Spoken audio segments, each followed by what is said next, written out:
Que fait la France en Afrique? Qu'est-ce qui justifie encore la présence des bases militaires sur le continent africain, le franc CFA et tous ces autres sujets d'actualité? Pourquoi un traitement différent de la France par rapport au Mali quand on le compare au Tchad? J'ai voulu avoir des réponses à toutes ces questions et pour cela, je suis venu à la rencontre de Julien, qui est diplomate français en poste à l'ambassade de France en Côte d'Ivoire et avec qui nous avons eu un échange riche, long, mais très intéressant, au cours duquel il répond sans concession aux questions que je lui pose, quand il a bien évidemment les réponses, et aucun sujet n'est éludé. Kémy Séba, Nathalie Yamb, Franklin Yamsi, bref, je lui pose toutes les questions et il m'apporte les réponses. Le but pour moi de faire cette interview, c'est de venir parler d'un sujet qui est important pour la jeunesse africaine, parce qu'aujourd'hui, bien évidemment, les positions sont de plus en plus tendues. Le but pour moi au travers de cette interview était d'aller discuter avec un représentant de l'administration française pour avoir la réponse de l'autre côté.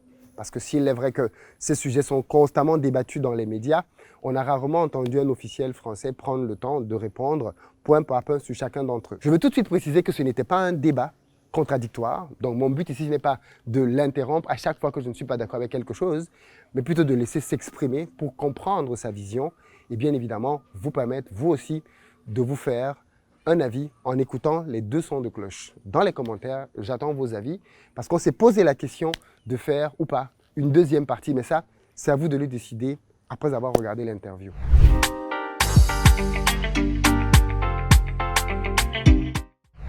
Si vous êtes nouveau ici, bienvenue sur Investir au pays. Et ici, on parle de business, de mindset, de gestion des finances, parce que c'est grâce à tout ça qu'on va développer notre continent. Donc, n'hésitez pas à vous abonner, à partager massivement les vidéos. Et puis, si vous êtes en Côte d'Ivoire ou si vous arrivez prochainement à Abidjan, vous le savez déjà, nous mettons à votre disposition des véhicules en fonction de votre budget, pick-up, SUV, berline.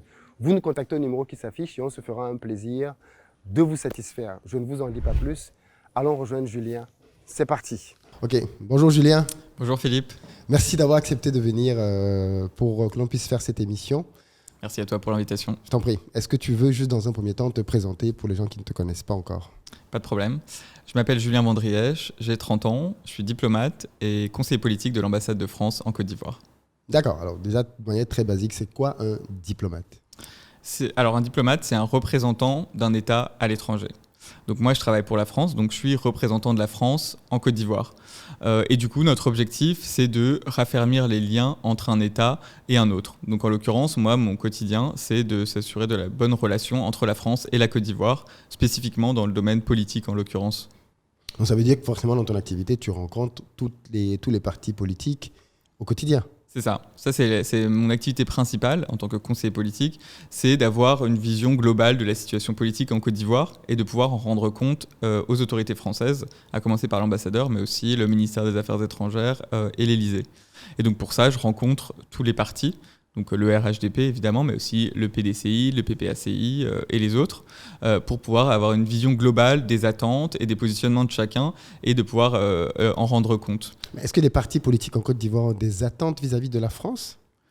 En fait, c'est plutôt qu'elles puissent porter leurs préconisations, leurs revendications pour se faire connaître. Évidemment, c'est toujours le jeu politique, c'est qu'on sache quelles sont leurs revendications. Donc en Côte d'Ivoire, l'opposition va faire valoir certains sujets, comme ça existe dans d'autres pays, pour savoir quels sont, selon eux, les points de fragilité de leur pays, les points forts, comment raffermir les relations entre les deux pays, quel dialogue avoir, quels sont les thèmes prioritaires. Tout un tas de questions dont on parle au quotidien, d'égal à égal, pour savoir quelles sont leurs priorités et quelles sont les nôtres. D'accord, ok. Et donc, au terme de ces échanges-là, toi, tu rends compte à Paris de tel parti pense ci, tel parti pense ça, ainsi de suite. Et comment ça se passe? Est-ce qu'à Paris, on te fait des réponses que tu dois leur faire aussi? En fait, après, c'est une discussion. Donc, effectivement, je vais rendre compte des attentes d'un parti, de leur positionnement, de leurs futures échéances. Par exemple, il va y avoir tel congrès de tel parti à tel moment. Et après, selon les préconisations qui sont faites de Paris en lien avec nous, de dire ce serait intéressant de s'investir davantage dans ce domaine. On sent que c'est un domaine prioritaire de la Côte d'Ivoire et voir ce qu'on peut faire ensemble. Ça peut être dans le domaine de l'éducation. La France a une expertise dans tel aspect de l'éducation. On voit que les autorités ivoiriennes souhaitent répondre de manière plus forte à ces questions-là parce qu'il y a 400 000 jeunes ce qui arrive sur le marché de l'emploi de chaque année. Comment on peut travailler ensemble pour maximiser ces intérêts? Donc à chaque fois, c'est le fruit d'une discussion, des allers-retours pour répondre au mieux. Alors, du coup, par exemple, en tant qu'ambassade, s'il faut faire quelque chose de manière concrète, on va forcément passer par l'État. Qui est en place en Côte d'Ivoire. Comment ça se passe? Par exemple, un parti politique de l'opposition fait remonter une de ses préoccupations et peut-être qu'à ton niveau ou au niveau de la France, on se dit « Ah, ça c'est un vrai sujet sur lequel il y a peut-être quelque chose à faire ». Comment on procède dans ces cas-là, vu qu'ils ne sont pas au pouvoir? Oui, déjà, on les écoute. Ça, Ouais. c'est la première chose, pour bien comprendre quelles sont les attentes. Et souvent, leurs attentes, c'est pas celle d'un parti en tant que tel, c'est celle d'une population qui est demandeuse de quelque chose. Donc, que ce soit par le parti au pouvoir ou le parti de l'opposition, à partir du moment où cette revendication elle est valable, on essaie de voir comment on peut y travailler.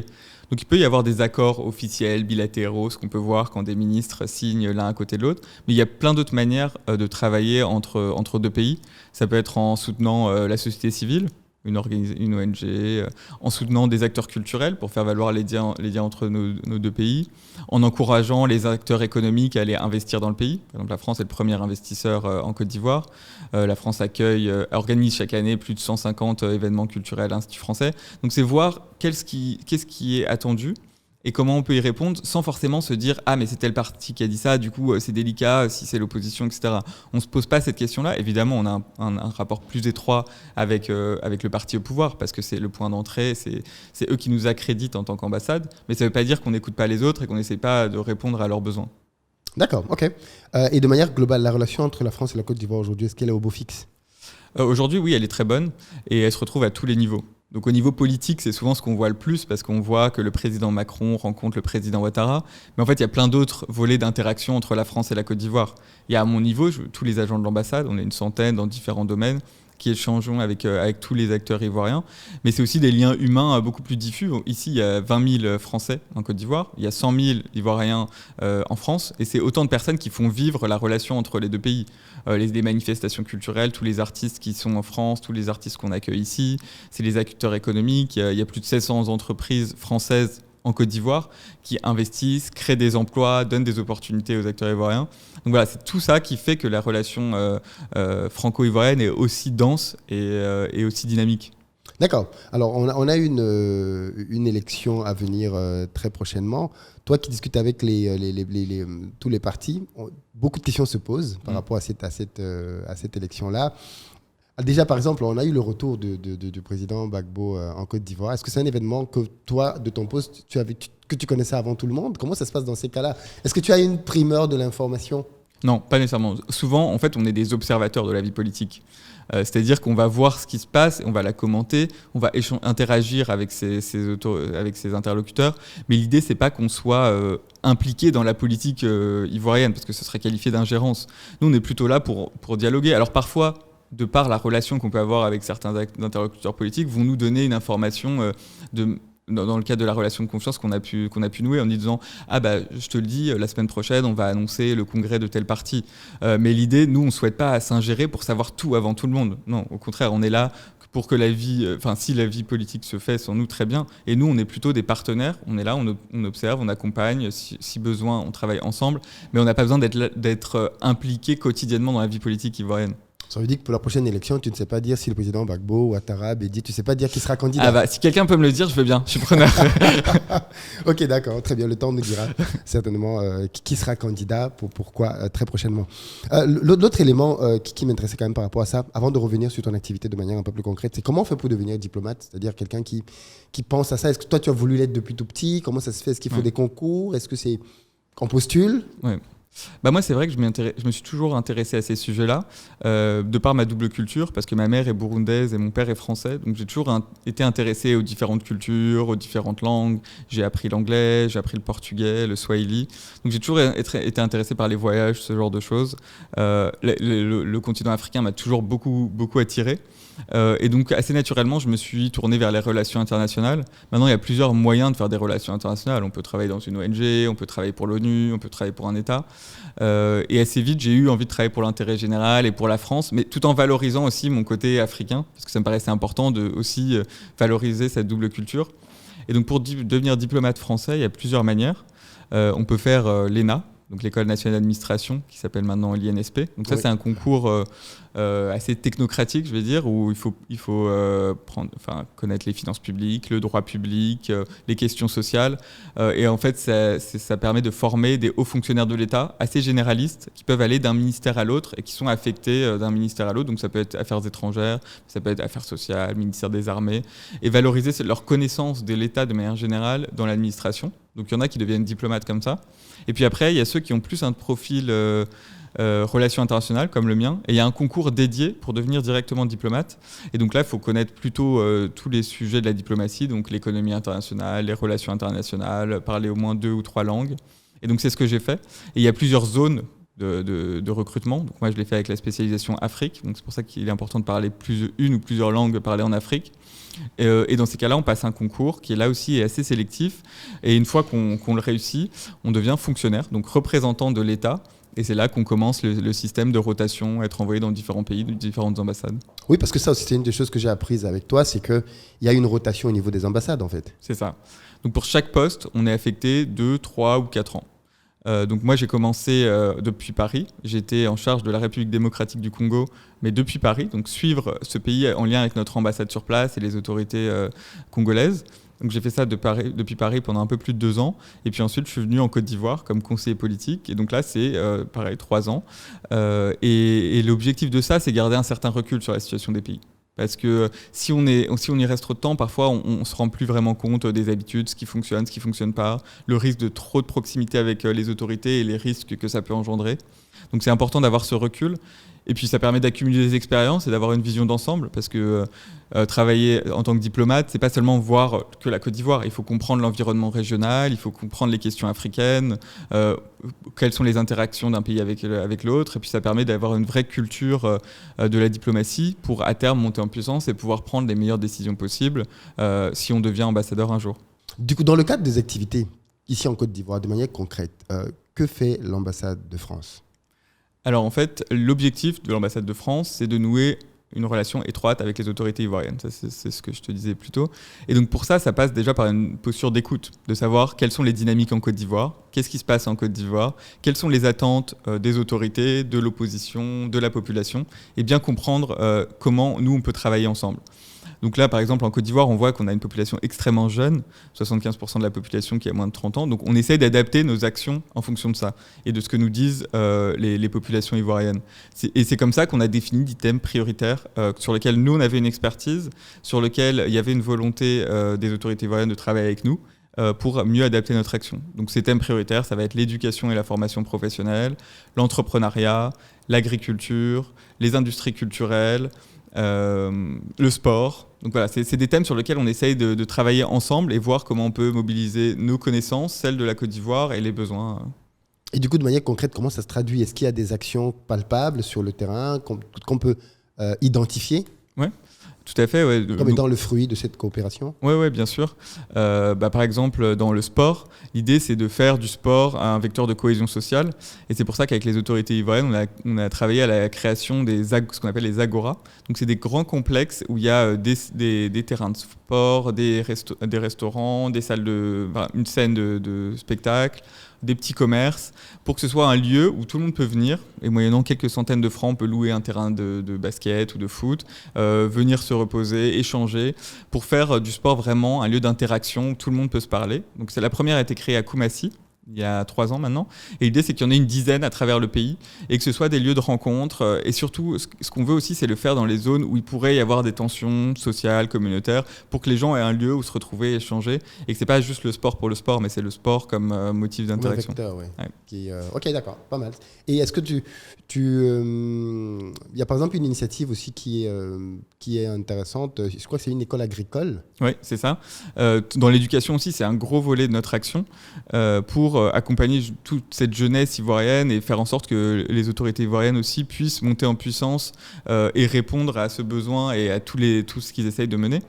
Là, l'idée, c'est de répondre aussi aux besoins de la Côte d'Ivoire en termes de formation, parce que aujourd'hui, la Côte d'Ivoire a besoin d'ingénieurs, d'agronomes. Et donc, nous, comment on accompagne ça ? C'est avec notamment l'Agence française de développement. On a construit un lycée agricole à Yopougon, où 400 jeunes sont formés chaque année sur ces secteurs-là, pour pouvoir derrière bénéficier d'une expertise sur les VA, sur le cacao, tous les domaines sur lesquels la Côte d'Ivoire est en pointe et veut aller encore plus loin. Et ça, on le fait dans plein d'autres choses, même liées à l'éducation, sur affiner les cursus, accompagner les professeurs, avoir plus d'infrastructures scolaires, pour être sûr que s'il y a une demande ivoirienne, qu'on puisse y répondre de la meilleure des manières. D'accord, ok. Et si je comprends bien, c'est toujours en soutien à ce que le gouvernement ivoirien lui-même a initié. On ne va jamais faire quelque chose qui n'est pas demandé par les autorités ivoiriennes, puisque déjà, on est accueillis ici. Donc on ne va jamais se supplanter aux autorités ou aux acteurs locaux, mais on va toujours voir quelle est leur priorité et comment on peut les accompagner ou pas, si ce n'est pas pertinent ou qu'on ne sait pas le faire. D'accord. L'autre élément par rapport à ton métier de diplomate, c'est que normalement, si je comprends bien, vous êtes des fonctionnaires, donc vous n'êtes pas supposé être d'un bord politique particulier dans le cadre de l'exercice de vos fonctions, même si à titre personnel, bien évidemment, vous avez le droit d'avoir des préférences. Tout à fait, oui. Là, aujourd'hui, donc on travaille... moi, je travaille pour la France, donc je travaille pour l'État français. Aujourd'hui, le président Macron est à la tête de l'État. Avant ça, c'était François Hollande. On ne sait pas qui sera le prochain, mais ça ne doit pas changer la conduite de nos actions. C'est-à-dire qu'on n'est pas censé exprimer notre opinion politique et on n'est pas censé orienter ou pas dans ce sens-là. Évidemment, selon la ligne qui est prise par le président, ça va impacter la prise de décision, etc.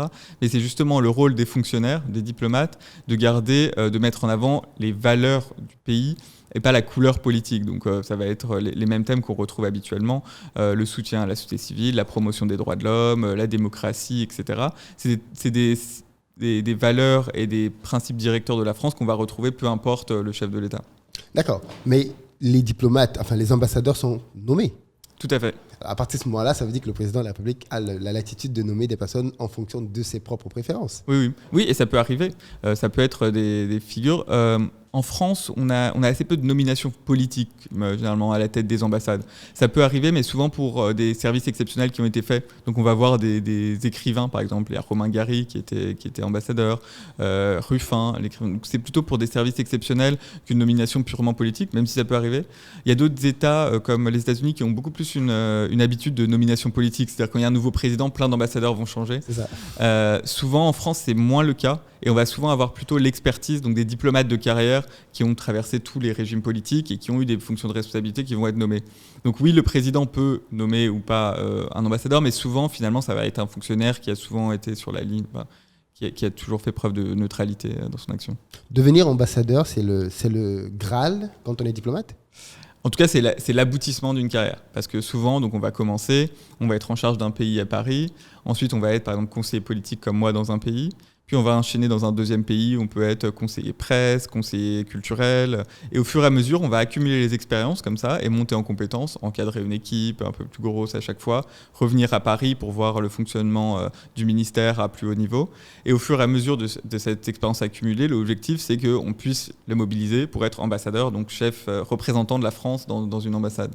Alors toi, par exemple, tu es effectivement français avec une origine africaine. Et j'ai discuté avec quelqu'un d'autre qui travaille aussi dans la diplomatie française et qui faisait le constat que malheureusement, il y a très peu de personnes qui ont des cursus comme les tiens, c'est-à-dire qui ont une origine africaine et qui travaillent dans les ambassades à des fonctions assez importantes. Est-ce que c'est un constat aussi que tu fais ou alors pas du tout ? Oui. C'est vrai qu'il y a assez peu de représentants de la diaspora dans la haute administration française, mais c'est quelque chose qui est en train de changer, parce que déjà il y a eu une prise de conscience dans la haute administration, à commencer par le président lui-même, que la France avait une part d'africanité et que c'était important de valoriser toutes les cultures françaises et que la culture française peut être diverse, ça peut être de venir de partout, de parler plusieurs langues et que finalement ça enrichit la culture française et que c'est utile, surtout dans notre action diplomatique.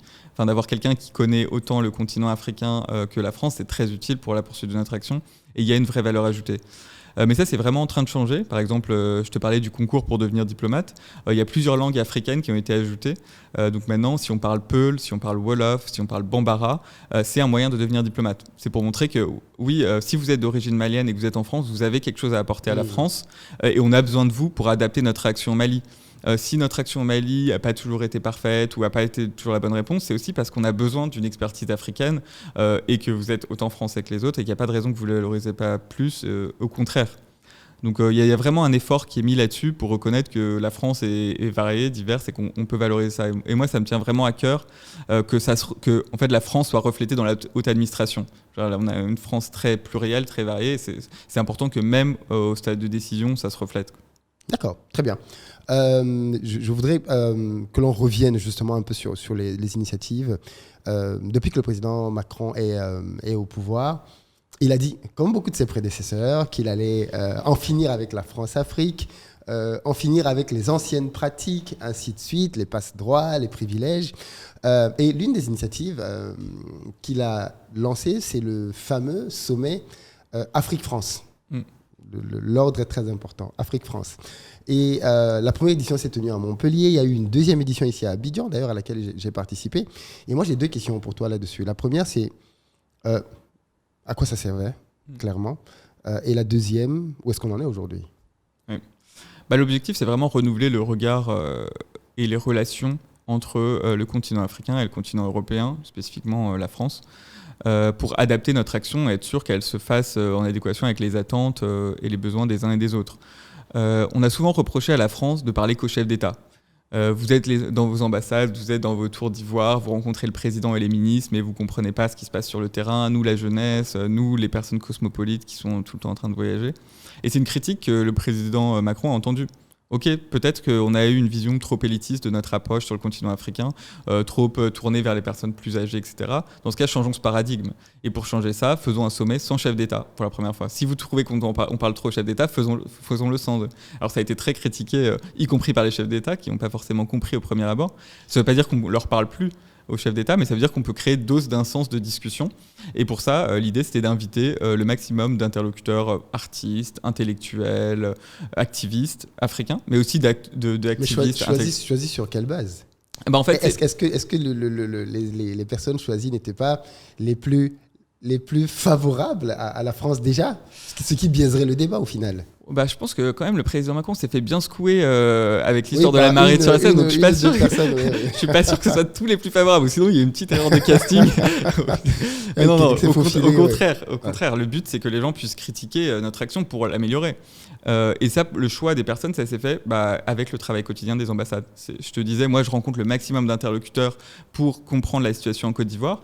Et l'Élysée et le ministère des Affaires étrangères nous disent, dans vos contacts quotidiens, qui peut-on inviter ? Quels sont vos relais ? Des gens qui portent un message sur le continent, qui soit positif à notre égard ou pas d'ailleurs, mais quelque chose qui est intéressant d'entendre. Et c'est comme ça qu'on a sélectionné des chercheurs, des intellectuels, des chanteurs, des sportifs, pour avoir une vision globale, globale non parce qu'on ne peut pas avoir tout le monde évidemment, mais qui soit aussi la plus variée, la plus riche possible de ce qu'est le continent africain. Donc c'était vraiment ça, d'entendre des nouvelles personnes. On a beaucoup vu ce qu'on appelait les pépites, donc les dizaines de personnes qui ont été sélectionnées pour interagir avec le président Macron, mais ce n'est pas du tout exhaustif. C'est juste un reflet d'un écho. Ça ne veut pas dire qu'eux sont les porte-voix de la Côte d'Ivoire, ou du Mali ou du Burkina. C'est juste un son de cloche, comme il en existe plein d'autres. Donc certains vont être très critiques, certains vont être très favorables à l'action de la France, ça dépend. Et après, maintenant, qu'est-ce qu'on en fait maintenant qu'on a eu cet échange ? Parce que voilà, c'est ça. On n'a pas eu de deuxième, troisième partie, donc... Oui. C'est là que le travail quotidien des ambassades intervient. C'est-à-dire qu'une fois qu'on a entendu ces discours, il y a un certain nombre de demandes, de reproches qui ont été faites, c'est comment on affine notre action. Oui. C'est là que le sujet du sport, par exemple, on en parlait plus tôt, est beaucoup revenu. Où la France avait peu agi sur le sport en Afrique, et c'est quelque chose c'était un manquement de la France, et du coup on a essayé d'adapter ça avec l'Agence française de développement qui a noué des partenariats avec la NBA, avec la création des Agora, j'en parlais, pour essayer d'affiner ça. Ok, vous nous avez dit ça, on va essayer de changer notre approche sur le continent. Et ça, on essaie de le faire dans tous les domaines. Et à chaque fois qu'il y a une critique qui est reçue, de voir comment on peut l'adapter. C'était un peu avant le sommet, mais il y a eu beaucoup de reproches qui ont été faits sur les œuvres pillées lors de la colonisation et la question des restitutions des œuvres. Et ça, c'est une critique qui a été entendue aussi. Ok, donc ça, c'est un reproche qui revient régulièrement. Comment on change les choses ? Donc il y a eu toute une discussion qui a été amorcée, d'abord avec le Bénin, mais aussi avec le Sénégal. Maintenant, c'est en cours avec la Côte d'Ivoire, avec un tambour de la communauté ébriée qui doit revenir, pour voir, ok, qu'est-ce qui n'a pas fonctionné, qu'est-ce qu'on nous reproche et comment on peut l'améliorer. Mais est-ce que ce n'est pas des actions faites un peu à moitié dans le sens où On a effectivement parlé de la restitution des œuvres depuis pas mal d'années quand même. Maintenant, c'est un sujet qu'on entend depuis le premier mandat d'ailleurs du président Macron. Mais quand on va voir dans les faits ce qui a été restitué, ça se compte sur les doigts de la main. J'ai pas l'impression qu'il y a eu des retours massifs d'œuvres. Ouais, mais tu as tout à fait raison et c'est ce qu'on est en train de changer là.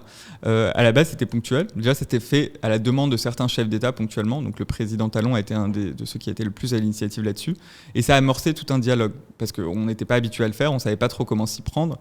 Donc, il y a eu deux chercheurs, Felwine Sarr et Bénédicte Savoie, qui ont fait un rapport de concrètement de quoi on parle quand on parle de restitution des œuvres. Comment on fait pour restituer une œuvre ?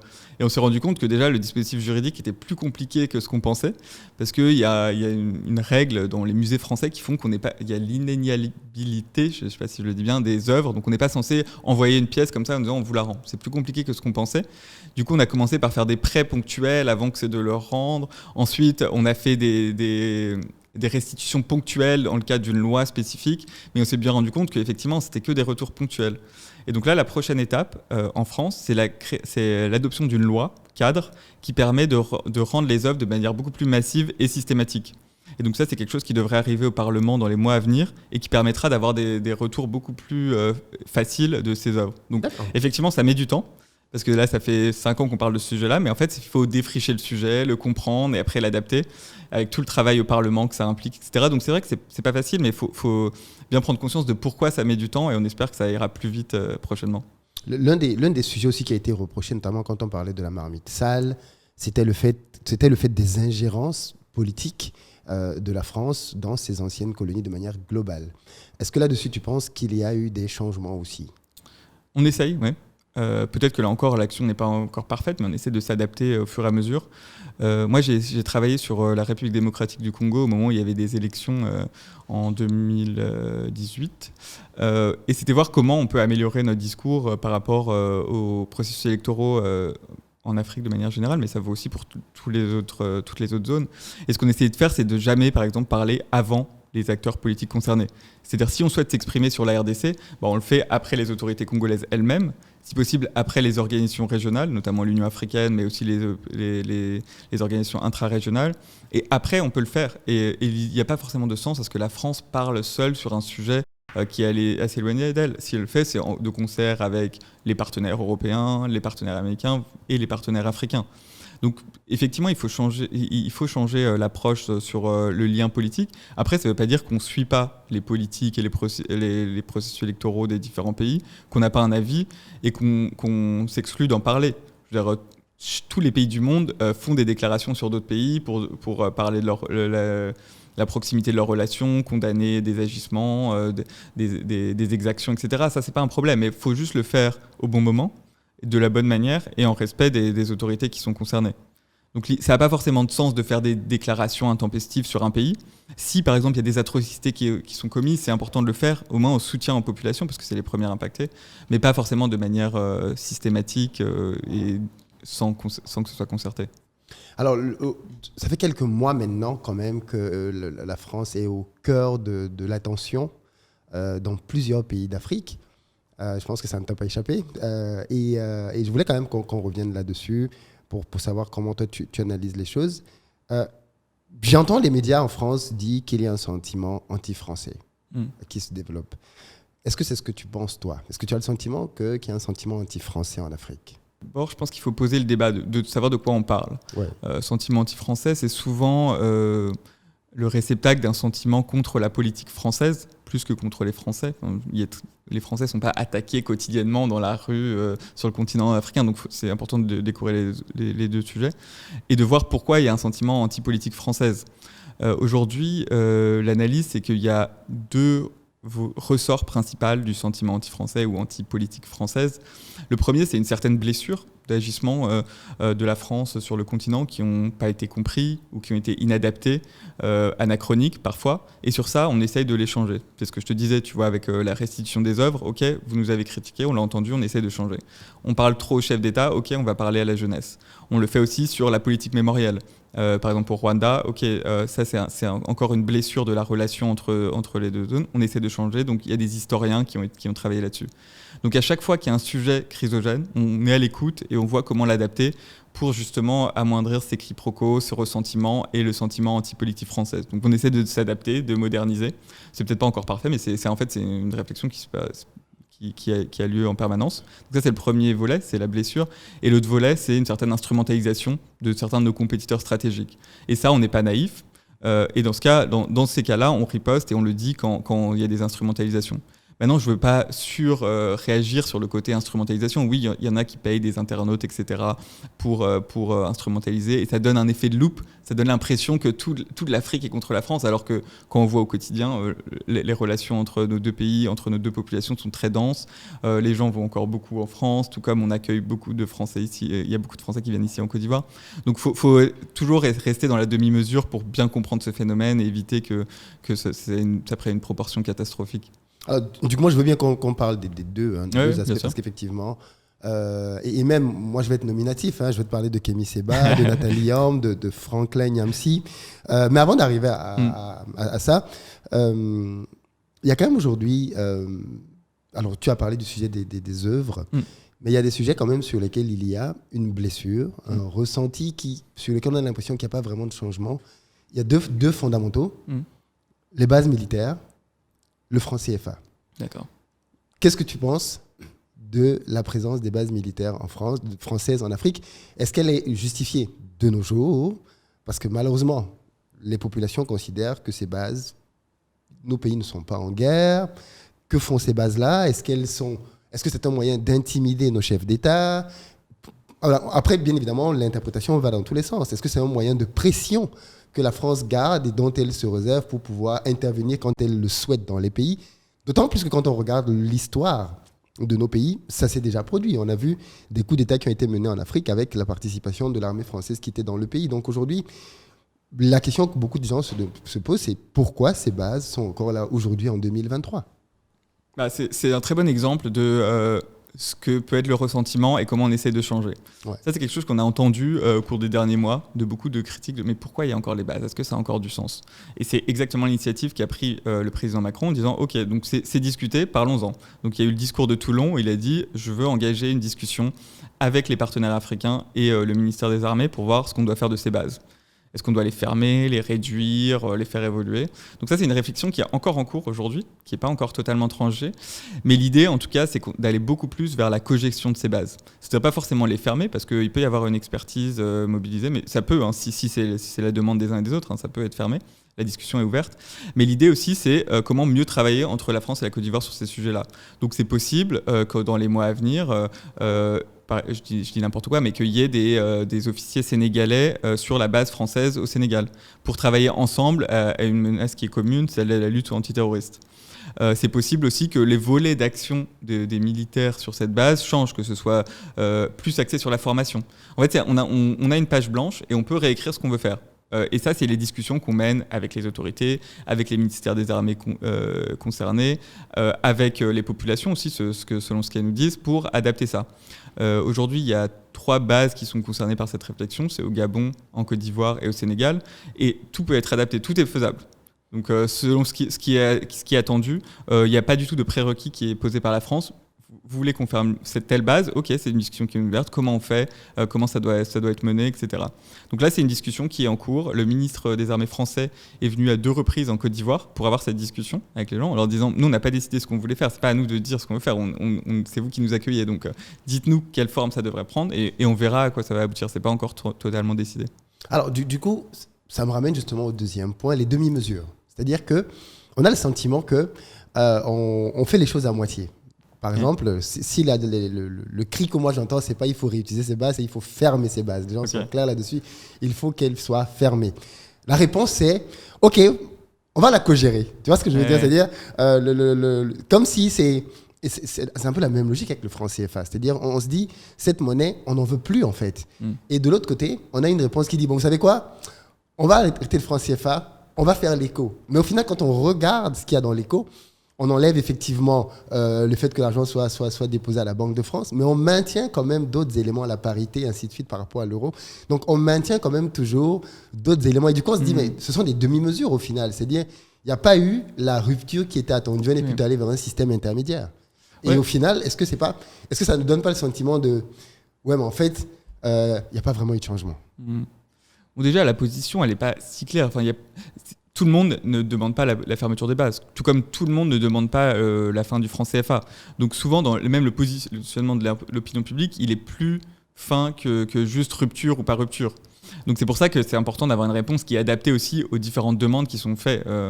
S'il y a une demande qui est claire et systématique, oui, on peut prendre une position radicale, mais parfois, et c'est le cas sur ces deux sujets, il n'y a pas une position générale, uniforme de l'ensemble des acteurs ivoiriens qui demandent la fermeture des bases. C'est un son de cloche, mais il y en a d'autres. Donc c'est important d'adapter ça. Et après, demi-mesure, ça peut être transitoire aussi. Du point de vue français, quel est l'intérêt pour la France d'avoir une base qui lui coûte de l'argent en Côte d'Ivoire, au Ghana, non, au Gabon, au Sénégal? Qu'est-ce que la France gagne à maintenir ces bases depuis tant d'années? Donc oui, pour les bases, l'intérêt des bases a pu évoluer au cours du temps. Enfin, la présence de la base se justifiait potentiellement d'une autre manière dans les années 80 et aujourd'hui. Aujourd'hui, la présence principale de la présence de ces bases sur le continent, c'est la lutte contre l'antiterrorisme. Et ça, c'est une préoccupation qui est partagée par l'ensemble des partenaires aujourd'hui, que ce soit le Mali, le Burkina, la Côte d'Ivoire, le Sénégal et même les autres puissances, on pense aux États-Unis notamment. Donc c'est une priorité qui est partagée par tout le monde et c'est voir comment on peut soutenir ces efforts-là. Donc c'est essentiellement, c'est le motif principal de la présence de ces bases. Maintenant, il y en a d'autres ponctuellement. Là, tu as vu la révolution. Au Gabon, il n'y a pas de terrorisme là-bas. Oui, mais c'est pas parce qu'il n'y a pas de terrorisme au Gabon que la base n'aide pas à la lutte contre le terrorisme. Ailleurs, par exemple, en RDC, avec la présence des groupes armés, la France a déployé la coopération militaire pour soutenir les forces armées congolaises à la lutte contre les groupes armés présents sur le territoire congolais. Et c'est des militaires français qui étaient basés au Gabon qui assurent cette formation. Et donc c'est la présence de ces bases prédispositionnées qui ont une connaissance fine du terrain qui permet d'appuyer à la lutte contre les groupes armés. Il y a d'autres motifs, par exemple, là tu as vu ces derniers jours ce qui s'est passé au Soudan, et donc les attaques qui ont été menées contre la population et les ressortissants étrangers. Et la France a déployé son dispositif pour évacuer un certain nombre de ressortissants français, mais aussi européens et d'autres nationalités. Et aucun autre pays était en mesure de le faire aussi rapidement. Et tous les pays partenaires nous ont été très reconnaissants d'avoir mis à disposition les moyens pour évacuer aussi rapidement dans une période de crise.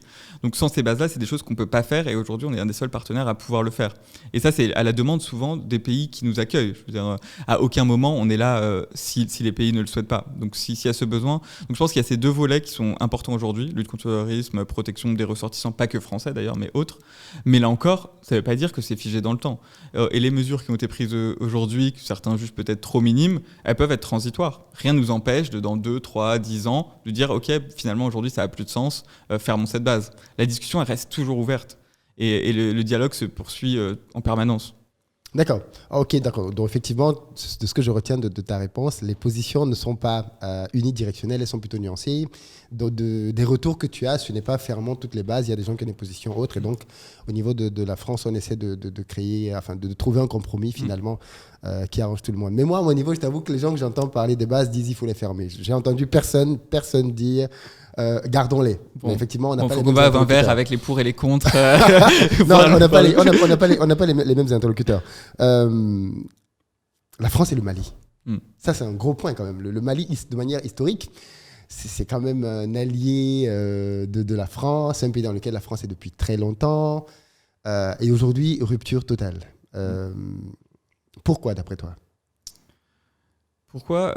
Il y a plein de raisons qui interviennent dans ce sujet-là. Déjà, souvent on parle un peu d'influence, de jeu de pouvoir, quand on parle de la relation entre la France et le Mali. C'est important aussi de voir les premiers concernés. C'est la population malienne qui, au cours des 10 dernières années, a vécu des moments très très difficiles et c'est important quand on réfléchit à la relation franco-malienne de s'intéresser à ça aussi, de voir quel est l'impact direct des populations et comme tu le disais, les relations entre les Français et les Maliens sont très très étroites et ça continuera peu importe le lien politique. Aujourd'hui il y a près de 100 000 Maliens en France, ils sont accueillis tout à fait convenablement, il y a des échanges très forts, il y a énormément de gens qui ont des liens avec la culture malienne. Enfin, moi c'est pas parce que la relation politique est compliquée que je vais arrêter d'écouter de la musique malienne, etc. Donc le lien entre la France et le Mali va bien au-delà de la relation politique compliquée.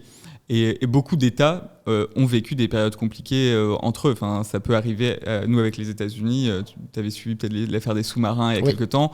On se dit les choses franchement quand ça va pas, quand on n'est pas content, et ça n'empêche pas de construire là-dessus. Et c'est le cas là en ce moment avec le Mali. Une période très compliquée qui est traversée. Il y a plusieurs choses. Je pense que c'est la frustration de voir que notre présence n'a pas permis de résoudre tous les problèmes du Mali au cours des dernières années. Mais c'était déjà sécuritaire. Oui, oui. Mais même ça, c'était très ambitieux. Le territoire est tellement vaste parce qu'on a eu l'opération Serval qui a été demandée par le président malien de l'époque pour lutter contre l'arrivée des groupes terroristes sur Bamako. Donc c'est François Hollande qui a décidé ça, qui était une demande des autorités maliennes qui a permis de stopper l'avancement des groupes terroristes sur Bamako. Et donc c'est là que François Hollande est arrivé à accueillir Liès, la scène de Liès à Tombouctou, etc. Et ensuite le mandat a évolué vers l'opération Barkhane, dont le mandat était très très vaste de résoudre tous les problèmes du Sahel. Ça a été compris comme ça, sécuritaire et réconciliation de l'État. Effectivement, c'est extrêmement ambitieux. Je pense que ça a permis de contenir la situation, d'accompagner les autorités des pays concernés sur un certain nombre de sujets.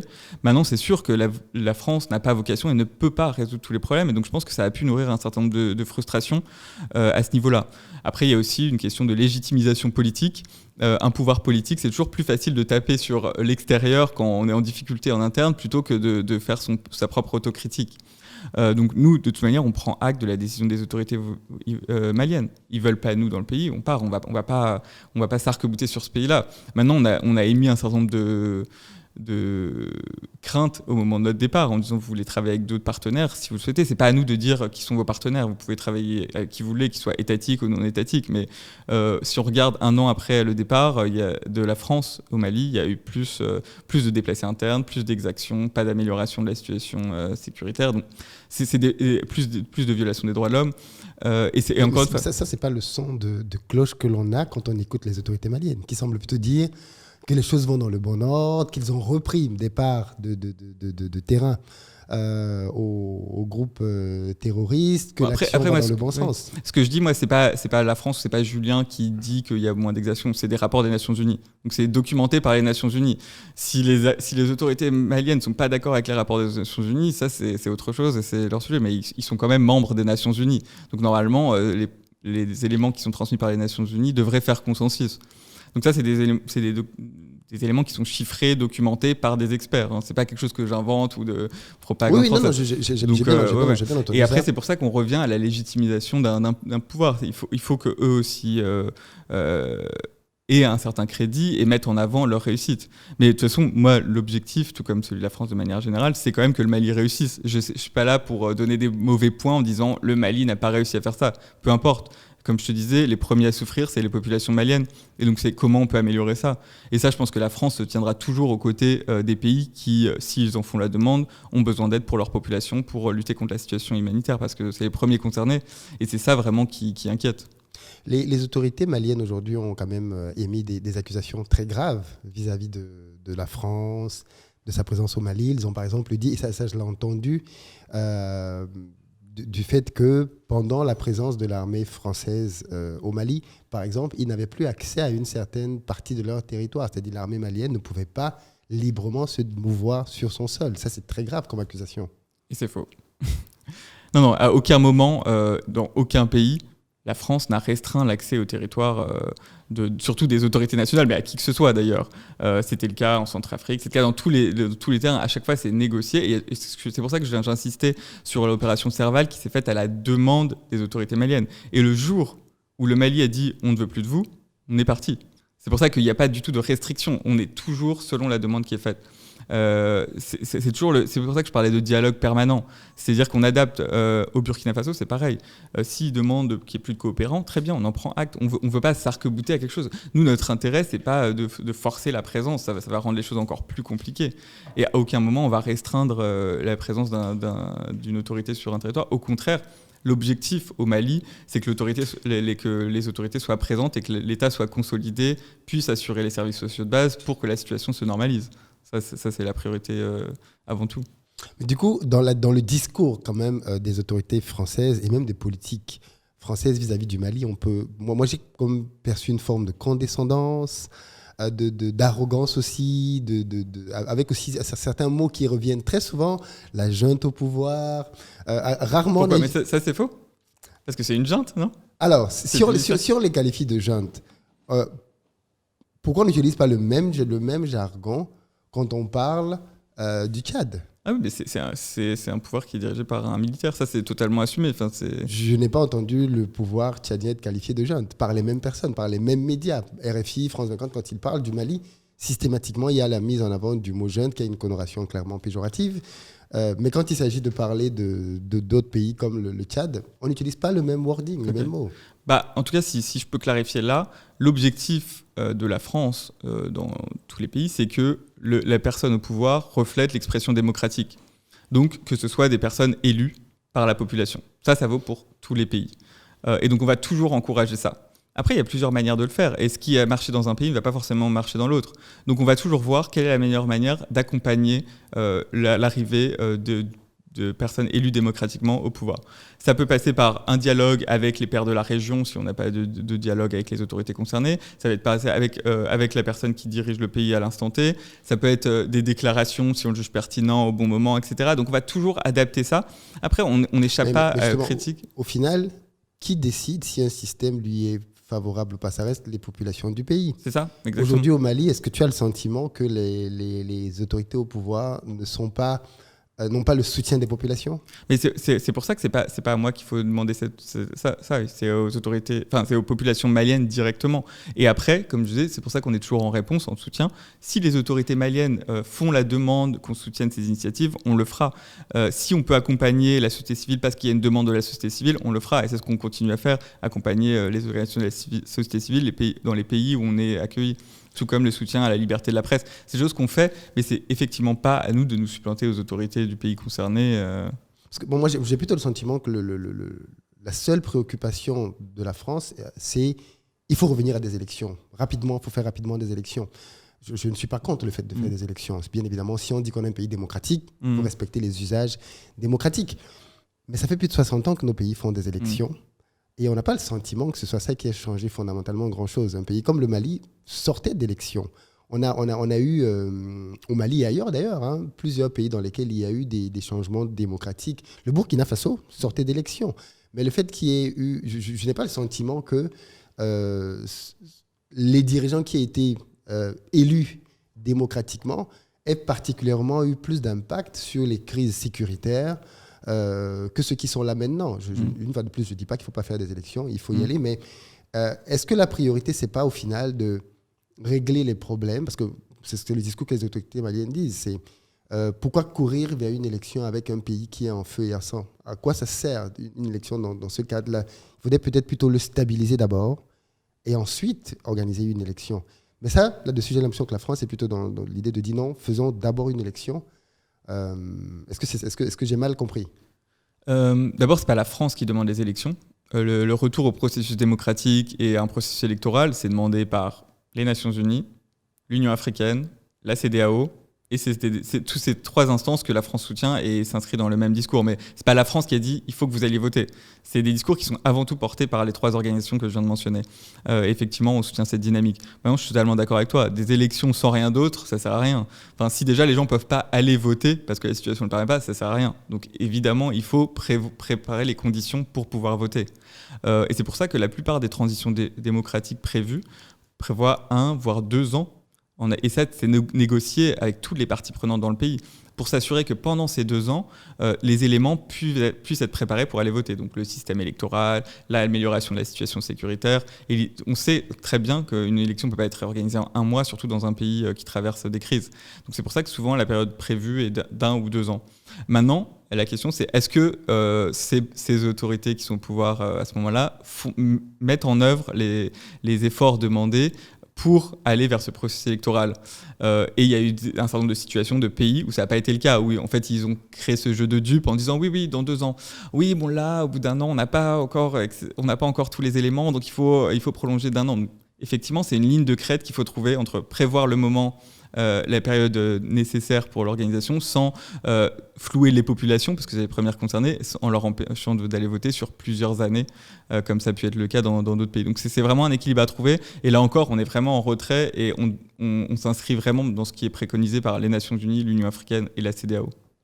Alors, le discours des autorités maliennes par rapport à la France, du moins ce qu'ils ont dit à plusieurs reprises, c'était que la France n'acceptait pas le fait qu'en face, il y a une nation souveraine, une nation qui décide avec qui elle veut traiter, quand elle veut traiter, comment elle veut traiter, mais qu'on était plutôt dans une sorte de relation paternaliste dans laquelle il fallait que ce soit les partenaires que la France veut pour travailler comme la France veut. Et il se trouve que ce discours-là fait écho à ce que beaucoup de jeunes en Afrique soupçonnent la France de faire, c'est-à-dire de se dire, oui, mais de toute façon, les Français, quand ils sont quelque part, c'est vous dire ce que vous devez faire, ainsi de suite. Et si vous ne faites pas ce qu'ils veulent, ça se passe mal. Et du coup, il y a une forme vis-à-vis du Mali, et puis c'est aussi le discours que les autorités maliennes tiennent, hein, dans lesquels ils disent très clairement, nous on a voulu faire ci, la France nous l'a reproché, on a voulu faire ça, la France nous l'a reproché. Et comme quoi, par exemple par exemple, les relations avec la Russie. Ah oui, ok. La France elle-même entretient, alors je sais plus à quel niveau aujourd'hui, mais la France entretient des relations avec la Russie. Ouais. Même si, bien évidemment, sur le terrain africain ou ailleurs, ils peuvent être concurrents, la France entretient des relations avec la Chine. On a le sentiment qu'on blâme le Mali, on punit, entre guillemets, le Mali, parce qu'il décide aujourd'hui de se rapprocher de la Russie, comme si, finalement, le Mali était devenu un espace de guerre froide par rapport à ce qui se passe en Ukraine. Et donc, il faudrait que ce qui se passe là-bas vienne se répercuter ici et que les amis de la France ne doivent plus parler avec la Russie et ainsi de suite. Et finalement, les Africains deviennent un peu comme une variable ajustable avec qui, si tu es avec nous, tu dois critiquer la Russie, tu ne dois pas travailler avec la Russie. Et aujourd'hui, les Africains disent mais non, en fait. Oui, non, j'ai envie de répondre. Je vais expliquer pourquoi. Bon, déjà, il faut dissocier la Russie des milices non affiliés, des milices privées non affiliées à la Russie, qui est Wagner en l'occurrence. Oui. Le Mali. Est-ce que les États ont le droit de travailler avec Wagner ? Ah oui, mais non, mais c'est pour ça que je vais expliquer ce que j'aime. Voilà. Donc que le Mali entretienne des relations avec la Russie, elle le fait depuis son indépendance. Il y a énormément de personnes qui ont été formées en Russie, des Maliens qui ont été formés en Russie. Et ça fait 60 ans. Tout comme nous, on entretient des liens avec la Russie, qui sont totalement assumés. On a encore un ambassadeur en Russie, etc. Donc ça, aucun problème. Et à aucun moment, c'est à nous de le dire. Maintenant, sur le cas de Wagner, c'est un peu plus particulier. Nous, ce qu'on dit, c'est pas que le Mali ne peut pas travailler avec Wagner. C'est simplement que les actions de Wagner au Mali vont à l'encontre de ce que nous, on essaye de faire au Mali, c'est-à-dire s'assurer de respect des droits de l'homme, lutte contre les exactions, limitation des populations déplacées. Donc si les Maliens veulent travailler avec Wagner, ils peuvent, mais nous, c'est notre ligne rouge pour notre présence. Donc à partir du moment où ils sont là-bas, nous, on se retire. On a entendu ça, c'est ce qui s'est passé. Mais pourquoi on condamne Wagner avant même qu'il ne soit là ? Parce qu'on a d'autres exemples. On a l'exemple de la Centrafrique, on a l'exemple du Soudan, on a l'exemple du Mozambique, où ils se sont fait expulser quand même du Mozambique tellement ça se passait mal. Et aucune de ces 3 situations que j'ai évoquées n'a résulté à une baisse des conflits armés ou une amélioration de la situation des droits de l'homme. Au contraire. En Centrafrique, les choses semblent plutôt aller dans un sens favorable. C'est pas ce que disent les populations sur place. C'est encore la même chose, c'est de qui vient l'information. Est-ce que les autorités centrafricaines semblent plutôt dire qu'elles... Et j'espère que c'est le cas. Malheureusement, j'ai pas l'impression que ce soit le cas. Et encore une fois, pour reprendre les éléments qui sont transmis par les Nations Unies et les groupes d'experts, que ce soit en Centrafrique ou au Mali, indique qu'il y a quand même une hausse très inquiétante de la violation des droits de l'homme, de prédation des ressources, parce qu'en fait, la manière dont fonctionne généralement Wagner, c'est qu'ils viennent mettre à disposition des hommes et ils se prélavent sur les ressources naturelles. C'est pour ça que vous les verrez souvent dans les pays où il y a des mines d'or ou Les autres. autorités maliennes disent qu'elles donc, ne travaillent pas avec Wagner. Elles ne cessent de dire ça. Ah. Depuis le début, elles disent qu'elles ne travaillent pas avec Wagner. Pourtant, ça a l'air relativement bien documenté sur le fait qu'ils travaillent ensemble. Mais en tout cas, elles ont indiqué leur souhait de travailler avec Wagner à un moment. Et c'est ce qui a provoqué aussi notre départ, parce que c'était contraire à notre ligne de conduite. C'est pour ça qu'à aucun moment, la France ne dit tel pays ne peut pas travailler avec Wagner. Simplement qu'on ne peut pas cohabiter sur un terrain, parce que c'est à l'encontre de ce qu'on essaie de faire. Alors, moi, ce que j'entends beaucoup dans les médias français, c'est la notion de sentiment anti-français. On passe le temps à dire ça, il y a un sentiment anti-français qui se développe, la Russie surfe dessus, ainsi de suite. Toi qui es sur le continent, est-ce que tu as le sentiment qu'il y a un sentiment anti-français, ou du moins, qu'est-ce qu'on met derrière cette notion ? Oui, tu as raison, c'est important de définir déjà, savoir de quoi on parle.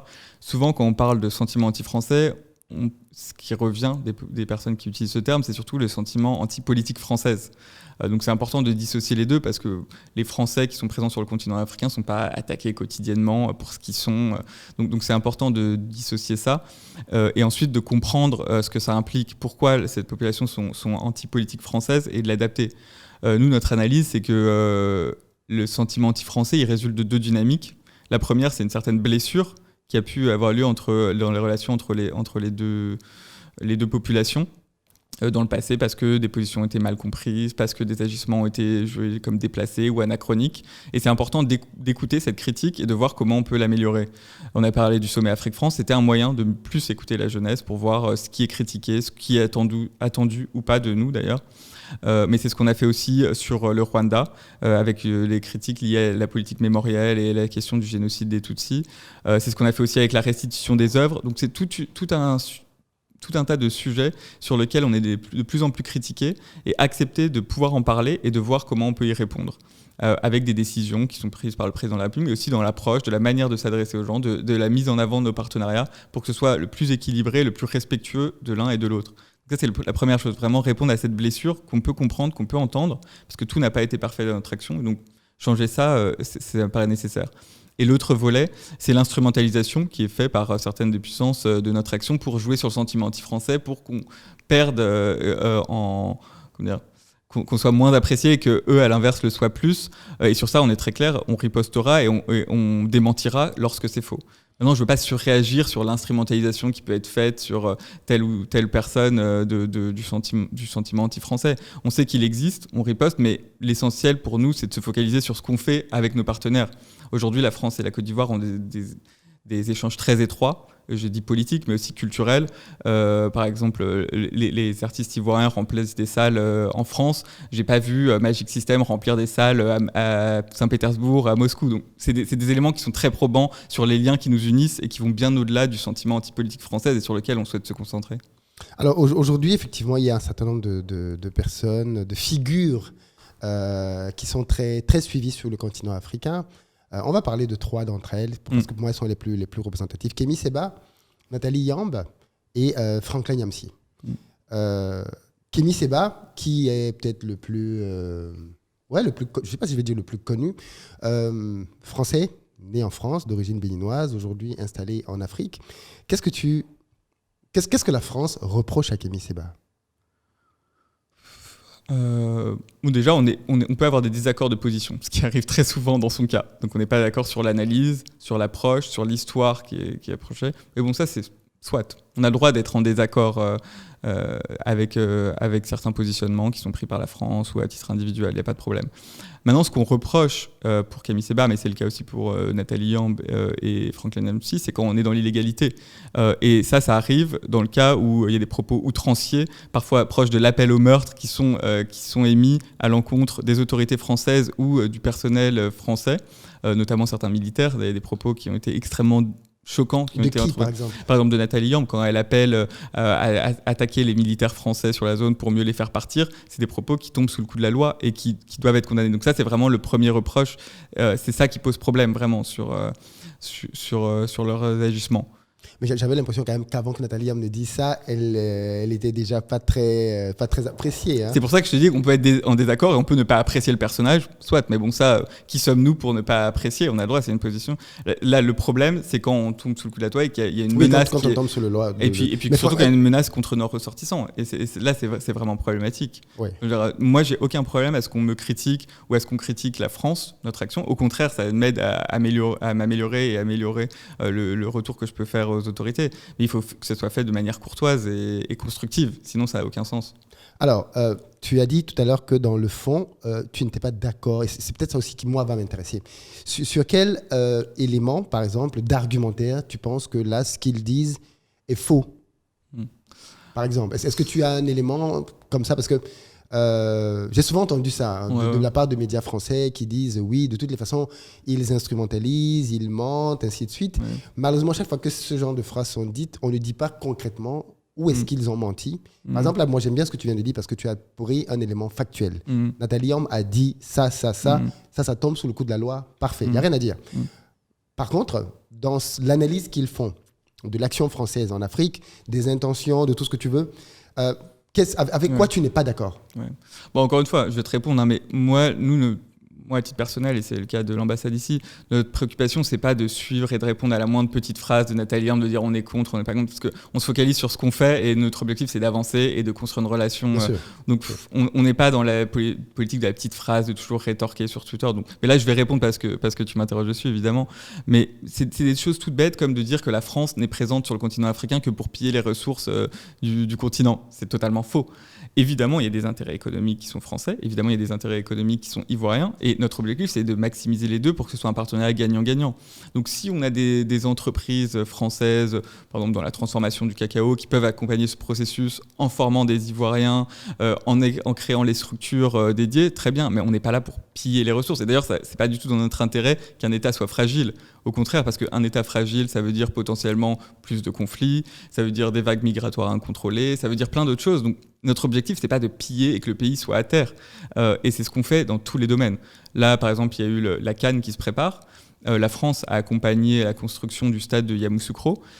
C'est 98%, je pense, des employés qui étaient ivoiriens, qui étaient formés pour ça, et qui, donc, à chaque fois qu'on fait quelque chose, il y a des intérêts économiques et l'objectif, c'est que les entreprises françaises puissent en profiter, mais pas seulement. C'est que les autres aussi puissent en profiter et que tout le monde y gagne. C'est un exemple parmi tant d'autres. Mais par exemple, le président français, dans une de ses allocutions récentes, a lui-même reconnu à demi-mot que les entreprises françaises en Afrique devaient revoir leur logiciel parce que l'heure des... je ne sais pas si c'est des passe-droits, mais l'heure des... en tout cas, le temps était au changement. C'est-à-dire les acquis anciens n'étaient plus valables et il fallait travailler différemment. Ouais. Mais ça, il l'a dit qu'il y a quelques jours. Ouais. Ça veut dire que jusqu'à présent, il y avait quand même une certaine manière de travailler des entreprises françaises en Afrique qui était questionnable. Alors, moi, à titre personnel, en tant qu'entrepreneur, j'ai assisté à des réunions d'entrepreneurs français dans lesquelles j'ai entendu des choses qui m'ont particulièrement choqué. J'ai entendu des entrepreneurs dont je tairai bien évidemment le nom, qui ont dit, par exemple, ça c'est une réunion à laquelle j'ai assisté ici en Côte d'Ivoire, qui disait, alors ça c'est bien évidemment dans l'informel, hein, c'est-à-dire qu'il y a eu la grande allocution et maintenant on est tous autour des canapés, donc les gens se disent beaucoup plus de choses à ce moment-là. Et quand tu dis oui, moi je viens d'arriver, j'ai lancé mon entreprise dans cela, et l'un d'eux qui dit qu'il est là depuis quand même quelques années, oui, de toutes les façons, on est ici pour encore au moins 1000 ans, hein, ils ne peuvent pas se passer de nous. Ok, c'est très gênant d'entendre ça, mais pas une fois, pas deux fois, des réflexions de ce genre-là qui font que tu te dis, mais quel est l'état d'esprit, en fait, avec lequel certaines personnes viennent faire du business en Afrique? Et c'est peut-être aussi parce que les Africains, dans leur quotidien, vivent et ressentent parfois cette condescendance, qui se disent qu'il faut que les choses changent. Ouais. Je suis complètement d'accord. Je suis le premier à dire qu'il faut que les choses changent. Je suis le premier à être outré par ce genre de propos. Je suis le premier à les dénoncer et c'est ce que j'encourage les gens de faire. Il faut pouvoir changer ça et c'est un peu le filigrane de tout ce qu'on essaie de faire, tous les exemples que j'ai pu te donner sur la restitution des œuvres, sur le sommet Afrique-France. C'est quand il y a un problème, il faut pouvoir en parler, il faut pouvoir le dénoncer pour que ça s'améliore. et dans l'attitude qui est adoptée par nos ressortissants, si elle est problématique, il faut pouvoir les dénoncer. Maintenant, nous, en tant qu'État français, moi en tant que représentant de l'État français, diplomate, j'ai pas vocation à cadrer l'expression de chaque Français. S'il y a des Français qui disent des choses problématiques, je suis le premier à les dénoncer. Je veux dire, je peux pas avoir un regard là-dessus. Il y a des gens racistes en France, tout comme il y en a sur le continent africain. Et effectivement, il faut passer un message très clair sur le fait que c'est plus acceptable. Et c'est pour ça que le président Macron a voulu le dire aussi fermement dans un discours de politique générale sur l'Afrique, pour que ce soit bien pris conscience que ça, c'est pas cautionné par nos autorités, que des personnes, même s'ils sont du secteur privé et qui travaillent pas pour la France, aient des propos aussi problématiques. Et ça, c'est quelque chose qu'on va continuer à porter, parce qu'on peut pas envisager d'avoir un partenariat d'égal à égal si un partenaire ne respecte pas l'autre. Donc c'est quelque chose qui doit être fait. Maintenant, il y a toujours des individualités, il y a toujours des gens qui diront des choses problématiques, et c'est important que la France soit claire sur le fait qu'au niveau public et officiel, on ne tolère pas ça. Ok, c'est bien que tu apportes cette clarification. Je vais revenir quand même sur nos trois profils. Franklin Yamsi a publié récemment... à chaque fois que je te dis, je ne veux pas me focaliser là-dessus et tu reviens quand même là-dessus. Oui, non, mais attends. Après, on me dit que c'est moi qui les attaque. Mais non, justement, le but pour moi, c'est que tu puisses clarifier certaines positions. Parce qu'en fait, mais je ne connais pas toutes leurs positions, honnêtement. Parce que, encore une fois, je ne suis pas les attaques ad hominem quotidiennement. Au quotidien. Mais Franklin Yamsi, par exemple, a médiatisé un procès qu'il a en ce moment. Okay. Il est professeur de métier et apparemment ces activités qu'il mènerait sur Internet lui sont reprochées par sa hiérarchie à tel point qu'aujourd'hui il se retrouve devant la justice française à devoir répondre de ses positions alors que ses collègues et tout le monde dit qu'il continue de bien faire son travail d'enseignant. Et donc lui il estime bien évidemment que c'est une pression qui lui est mise par les autorités françaises pour essayer de l'intimider, de le faire taire. Est-ce que ce sont des pratiques que l'on adopte dans des pays démocratiques ? J'avoue que je ne connais pas les détails de cette affaire et comme tu sais, la justice en France est indépendante, donc je ne sais pas quels sont les tenants et les aboutissants de cette affaire. Si c'est avéré, effectivement, ça doit être condamné. Franchement, j'aurais du mal à me prononcer sur le fond de l'affaire. Peut-être que ce qu'il a fait et tombe sous le coup de la loi et dans ce cas, il doit être jugé. J'imagine que la décision n'a pas été tranchée. Pas encore. On verra ce que la justice dira là-dessus. Ok. Du coup, je vais te prendre sur le dernier volet parce que les financements. J'ai vu un reportage récemment sur Nathalie Yamb qui lui était accordé, dans lequel on a fait intervenir un haut gradé de l'armée française qui expliquait qu'il était à l'initiative de l'interdiction de territoire qui a été prononcée contre Nathalie Yamb. Et dans ce reportage-là, sans qu'aucune preuve n'ait été apportée, il y avait quand même en filigrane le sentiment de dire qu'elle serait financée par des Russes indirectement. Est-ce que c'est une position que toi, tu soutiens aujourd'hui ? Là encore, je ne connais pas les détails. Je ne veux pas m'avancer là-dessus sur le fait qu'elle soit financée ou non. Je sais que c'est une pratique qui peut être utilisée par certains d'autres puissances, y compris la Russie. Ça peut arriver dans le passé. Ce que je peux te dire, c'est que nous, on ne fait pas ça. On ne finance pas des gens pour parler favorablement de nous. Donc si on a un dialogue très étroit avec les gens, si les gens veulent valoriser la relation bilatérale parce qu'ils ont bénéficié de leurs études en France, parce qu'ils ont fait tel partenariat, etc., très bien. Mais à aucun moment, on ne finance des gens pour soit nous valoriser ou attaquer nos compétiteurs. Après, sur cette histoire en particulier, je ne veux pas me risquer à donner mon avis sur si oui ou non. Je n'ai pas eu accès à ses comptes en banque, disons. Oui, bien sûr. Dans tous les cas, elle a clairement précisé. Elle a dit que ce n'était pas le cas. Qu'elle n'était pas du tout financée. Qu'elle n'était pas contre le fait d'être financée, mais elle ne l'est pas du tout. C'est le cas de Kémy Séba aussi, il n'est pas non plus financé par... Non, Kémy Séba, lui, je crois qu'il a clarifié le fait qu'il recevait des financements. Voilà. Il le dit depuis longtemps. C'est pour ça que j'ai parlé de Nathalie Yamb, parce qu'elle...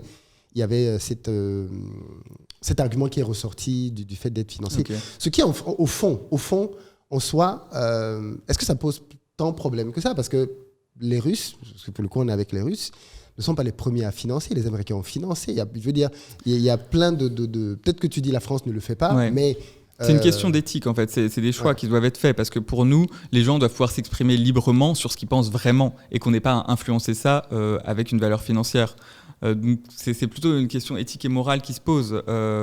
c'est pour ça qu'on a fait ce choix. Ça rend peut-être les choses plus difficiles, parce que c'est plus facile de financer plein d'internautes pour divulguer des messages de manière systématique. Ça rend l'explication de notre politique plus difficile, je pense. Mais c'est un choix de valeur qui a été fait. Il y a plein d'autres choses qu'on pourrait faire, mais qui nous posent problème en termes de qui on est en tant que France au niveau international. C'est pour ça qu'on ne se bat pas forcément avec les mêmes armes. Et ça rend les choses plus difficiles, mais au moins on dort tranquillement le soir et on peut se regarder dans une glace. Est-ce que tu penses que l'interdiction de territoire de Nathalie Ambe était justifiée? Ou toi, est-ce que c'était une mesure proportionnelle? Dans la mesure où elle a eu des propos insultants à l'encontre des officiels français, oui, c'était justifié. D'accord. Okay. C'est encore une fois, c'est toujours la question de l'égalité ou pas. C'est pas parce qu'elle est pro-russe qu'elle est interdite de séjour sur le territoire français. Sinon, il y aurait beaucoup moins de gens en France. qui le serait effectivement. Ok, d'accord. Je voulais vraiment t'entendre là-dessus parce que ce sont des points qui sont très discutés par la jeunesse africaine aujourd'hui. Et bien évidemment, dans la... Comment je vais dire ? La perception que les gens ont, c'est que ces trois leaders d'opinion dont j'ai parlé sont attaqués à cause de leur position. Ouais. C'est-à-dire pas particulièrement parce qu'ils ont enfreint une loi, mais parce qu'ils pensent et disent tout haut des choses contre la France, et donc il faut leur mettre les bâtons dans les roues. Mais tu fais bien de parler de ce sujet, parce que moi, je trouve, et je le redis, que la critique est saine. Et d'ailleurs, ça nous aide. Il y a plein de choses qui ont été menées au cours des 5 dernières années grâce aux critiques qui nous ont été faites. Tant que, encore une fois, c'est fait de manière courtoise et polie. Je prends un autre exemple, l'entrepreneuriat. En Côte d'Ivoire, mais dans d'autres pays africains, il y a un secteur entrepreneurial qui est très dynamique, qui est très vif. On en a reçu certains, Maureen Naïté, Moulay Taboré, c'est des gens exceptionnels qui ont une vraie vocation entrepreneuriale, qui réussissent des choses exceptionnelles sur le continent et qu'on souhaite encourager. Jusqu'à récemment, la France, on n'avait pas vraiment d'outils adaptés à ça. Donc souvent, les entrepreneurs africains nous disaient « Mais en fait, vous faites quoi pour nous ? On ne comprend pas, vous dites entrepreneuriat, mais vous n'avez aucun outil. » Au cours des dernières années, on a pris conscience de ça et c'est pour ça qu'il y a eu plein de dispositifs qui ont été créés. Je pense à Choose Africa, par exemple, qui est un dispositif qui permet d'accompagner les PME. Et donc, il y a eu 26 000 PME qui ont été accompagnées financièrement par la France au cours des dernières années. Il y a eu Digital Africa, qui est pour les toutes petites startups, donc même pré-amorçage avec le fonds Fusée, programme Fusée, ou pour ceux qui sont dans la deuxième étape, autour de 500 000 €, avec le prêt-relais, par exemple. Donc et ça c'est fait pour un montant de 65 000 €. C'est des outils comme ça, 65 millions, pardon, dont on n'avait pas forcément de visibilité. Et le fait que les gens nous aient critiqué là-dessus, ça nous a aidé à améliorer notre positionnement. Donc moi, je trouve que la critique est toujours bienvenue si elle permet de nous améliorer. Mais juste taper sur la France pour taper pour la France ou pour se grandir soi-même, ça n'a aucun intérêt et c'est pour ça qu'on le dénonce. Oui, et on va sortir là-dessus parce qu'effectivement, on est vers la fin. Mais comprends que j'insiste sur ces questions parce que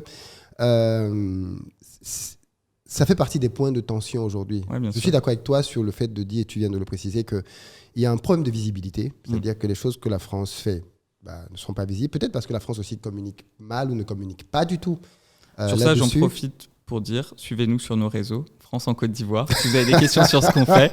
Parce que tous nos appels à projets, parfois c'est des financements, l'entrepreneuriat, les événements, tous les programmes d'étudiants, c'est sur nos réseaux sociaux. Donc on est sur Instagram, Twitter et Facebook. Donc suivez-nous sur nos réseaux. Ça vaut pour l'ambassade en Côte d'Ivoire, mais je sais que toutes les ambassades ont des comptes. Donc ça permet de aussi mieux comprendre ce qu'on fait, parce que je comprends que parfois c'est pas forcément toujours lisible. Donc le suivre sur les réseaux sociaux, c'est assez simple, et comme ça vous verrez au quotidien ce qu'on fait. Et j'espère que vous verrez qu'on n'est pas là pour piller les ressources, mais bien pour renforcer les relations entre nos deux pays. Comment j'appelle ça ? Quand tu prends le Tchad, du coup je me suis rendu compte qu'on a parlé beaucoup du Mali, très peu, à peu près du Burkina, mais le Tchad, il y a eu une très grande incompréhension de la part de tout le monde. Moi, le premier, sur l'attitude du président français vis-à-vis des autorités de la transition tchadienne, qui d'ailleurs, elles aussi, finalement, sont en train de rallonger leur période de transition sans grand bruit. C'est-à-dire qu'on dirait que ce qui se passe au Tchad n'intéresse pas grand monde. Par contre, ce qui se passe au Mali, tous les phares sont braqués dessus. Pourquoi ce 2 poids 2 mesures entre le Mali et le Tchad ? Okay. Déjà, en toute humilité, je veux dire, je suis pas spécialiste du Tchad. Hein. Je connais un peu mieux l'Afrique de l'Ouest, moins l'Afrique centrale, mais bon, je peux essayer de... Parce que c'est vrai que souvent, on nous attend aussi au tournant sur toutes les situations politiques. On n'est pas forcément spécialiste de ça. C'est aussi le propre du diplomate. On doit essayer de naviguer, même si on ne connaît pas tout. Mais en tout cas, pour le Tchad, effectivement, c'est une situation qui a été préoccupante. Et la préoccupation, c'est la même que celle qu'on voit au Mali ou au Burkina. Comment on peut s'assurer que les attentes des populations soient soit exaucée. Et on continue de suivre, on ne se tait pas du tout sur le Tchad. Tu as sûrement vu quand il y a eu des violences il y a quelques mois, il y a eu des communiqués qui ont été faits par l'Union européenne, la France, etc. pour dénoncer et encourager ça.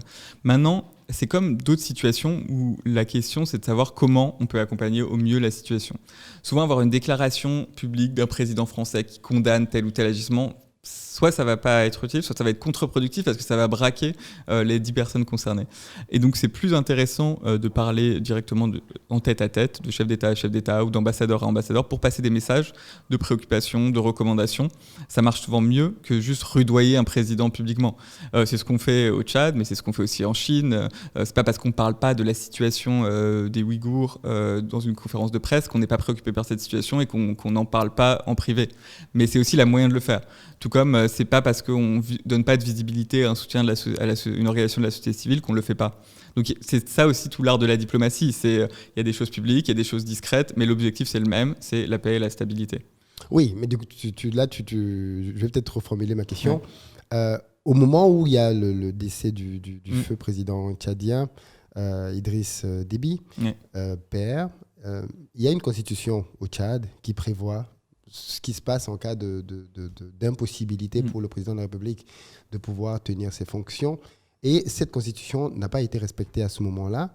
Et on a même le sentiment que la France, au travers de son président, a validé le fait qu'elle ne soit pas respectée, vu que le président français est allé adouber le fils de l'ancien président pour un peu comme l'introniser au pouvoir. Et du coup, le sentiment qu'on a, c'est que depuis cette date-là, effectivement, il y a très peu de choses qui sont dites sur cette situation-là et beaucoup moins de pression qui est mise sur cette transition-là comparée au Mali, par exemple, sur lequel on a le sentiment qu'il y a un traitement particulier parce que le Mali aujourd'hui...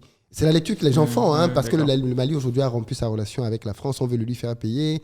On veut absolument que ces autorités de transition partent. La preuve, au Tchad, on a le même scénario et il n'y a pas vraiment de... Alors même si tu dis qu'effectivement, il y a peut-être des choses qui se font à l'arrière, le premier point de départ qui a surpris tout le monde, c'était le fait que le président français se déplace lui-même pour aller l'adouber. Et moi, ça me rappelle un peu ce qui s'était passé au Gabon aussi à l'époque où le président français Nicolas Sarkozy était allé au Gabon après le décès du président Bongo pour un peu comme introniser Bongo fils. Donc, et nous, on se dit...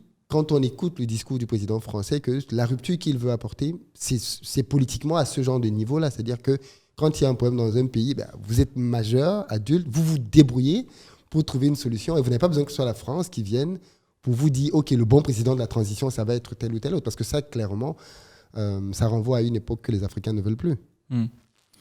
Ok. Au Tchad, évidemment, la situation était très particulière parce que c'est différent du Mali et Burkina parce que c'était l'assassinat du président, donc c'est quelque chose de beaucoup plus marquant, avec en plus la démission de celui qui devait assurer l'intérim, donc qui a provoqué une situation très particulière.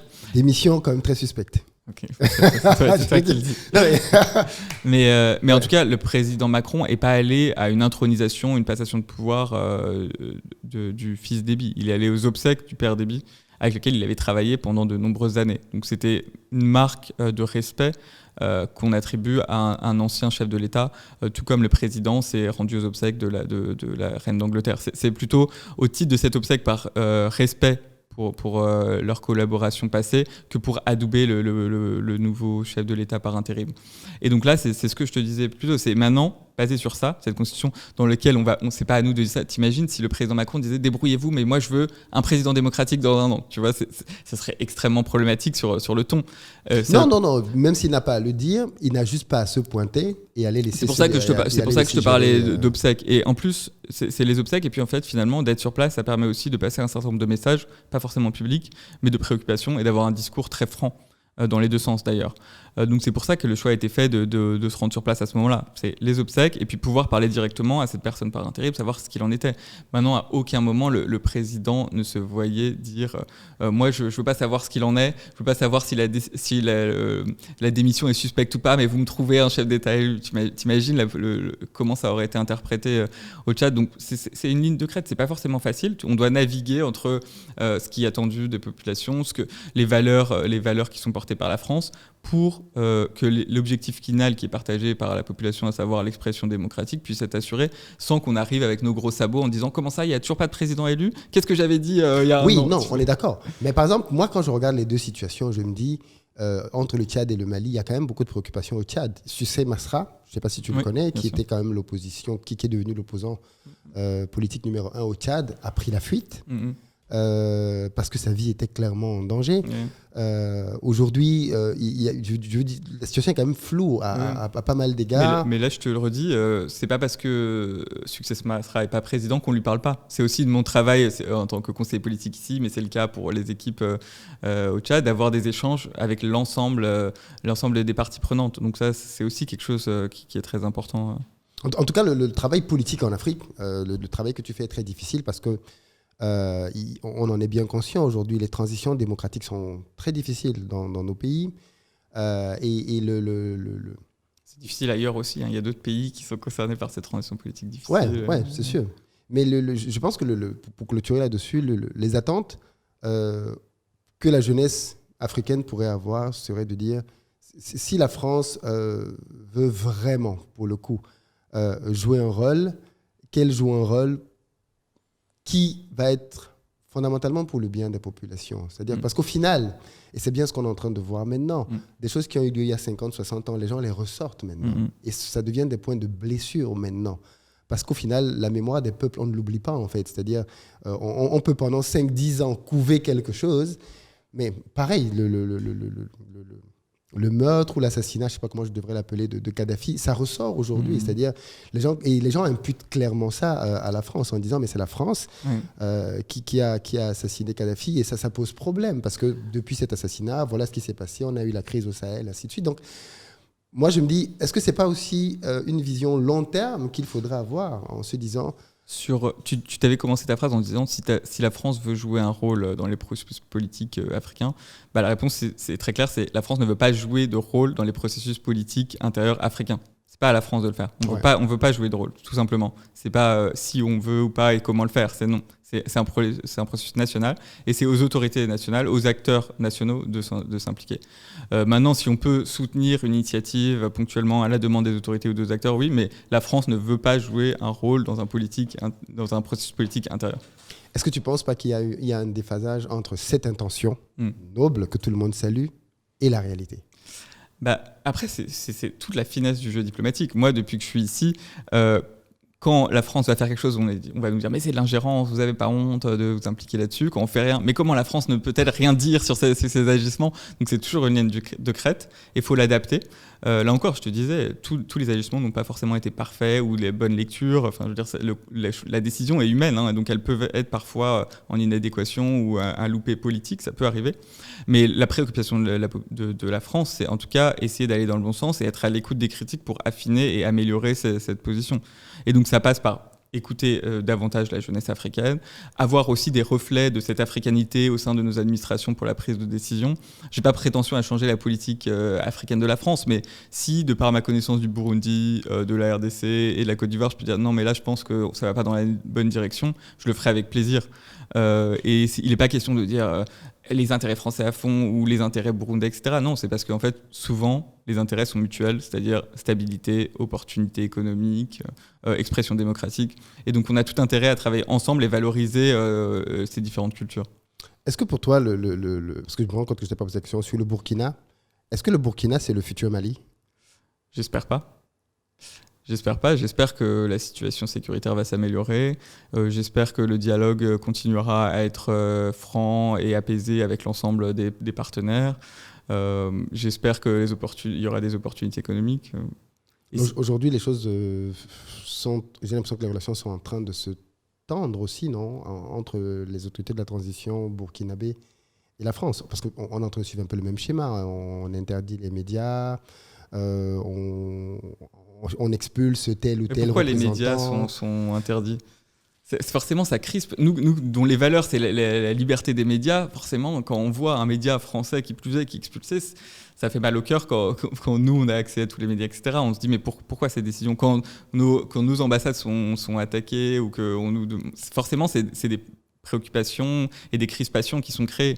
Maintenant, je pense qu'il faut tu sais bien ce qui est dit. Ils disent que les médias sont fermés, enfin interdits, parce que ce sont des médias qui ont relayé des informations fausses, gravissimes, et qui étaient de nature à perturber l'ordre public. Ça, c'est ce qui est dit officiellement. Mais ce qui est, Après, tu connais comme moi le sérieux de médias comme Le Monde, France 24, qui, je pense, quand on a lu ces médias vécus en France ou ailleurs, on connaît leur sérieux et leur éthique journalistique. La question que je te pose, parce que ce qui rend cette préoccupation inaudible aujourd'hui, c'est le fait que la France, d'après moi, est interdit sur son sol Russia TV quelques semaines avant. En plus, c'est ça qui est drôle, c'est que juste au début du conflit, et ça, pour le coup, je pense que ça a surpris tout le monde. Pourquoi la France, un pays de liberté, par anticipation, c'est même pas qu'ils ont dit un truc où on peut dire ça, ils ont dit, par anticipation, a décidé d'interdire Sputnik, Russia TV, en disant non, on ne les veut plus sur notre sol. Déjà, encore une fois, toutes les situations ne sont pas systématiques, donc il faut regarder à l'aune des autres situations. Il y a une différence entre France 24, RFI, qui ont, oui, des financements français, ça c'est totalement assumé, mais qui ont une ligne rédactionnelle totalement libre. De toute façon, il suffit de voir leurs articles. Il y a plein d'articles qui critiquent la France et la politique française, donc ça prouve bien qu'ils sont libres, sinon ils ne pourraient pas faire ça, contrairement à d'autres organes de presse qui sont clairement des organes de propagande et qui relatent que des éléments favorables aux pays concernés. Est-ce qu'on peut dire ça de Russia TV et Sputnik quand on sait que l'essentiel du personnel qui travaille, c'est des journalistes français? Ça n'empêche pas. On peut être français et être payé pour être un organe de propagande et relayer ces informations. Maintenant, oui, mais quand tu prends des gens comme Frédéric Tadei, est-ce que tu penses que c'était des gens qui, dans leurs émissions, faisaient de la propagande? L'idée, c'est pas forcément à titre individuel de reprocher à telle ou telle personne. C'est plutôt la ligne de conduite d'un organe et son rapport à la liberté de la presse. C'est plutôt ça. Après, ce qui est d'autant plus grave... Et tu penses que ces médias-là, Sputnik et Russia TV... En tout cas, c'est sur cette base que la décision a été prise. Mais ce qui est encore plus grave dans le cas de la Russie, c'est qu'on parle d'une agression par un autre pays. La France n'a pas agressé le Burkina ou le Mali. Je pense qu'il faut se rendre compte du traumatisme qui a été provoqué par les populations ukrainiennes quand elles ont vu des troupes d'un pays voisin envahir le pays et ce que ça peut provoquer. Imaginons le Ghana envahir la Côte d'Ivoire parce qu'elle décide que la partie est du pays est à Caen, donc ça doit lui revenir. T'imagines le traumatisme que ça peut provoquer. Et c'est en ce sens-là qu'il faut être très ferme quand des agissements comme celui-ci arrive. Je suis d'accord avec toi là-dessus, mais la question c'est plutôt est-ce que parce qu'il y a eu ces agissements-là, on doit s'en prendre à la liberté d'expression? Selon nous, ces organes de presse ne reflétaient pas la liberté d'expression dans la mesure où ils promovaient des éléments qui sont uniquement favorables à la Russie sans aucun recul. Ce qui n'est pas le cas de nos organes de presse qui interrogent toutes sortes de personnes, que ce soit des Russes ou non. Et pourquoi attendre le conflit pour les arrêter?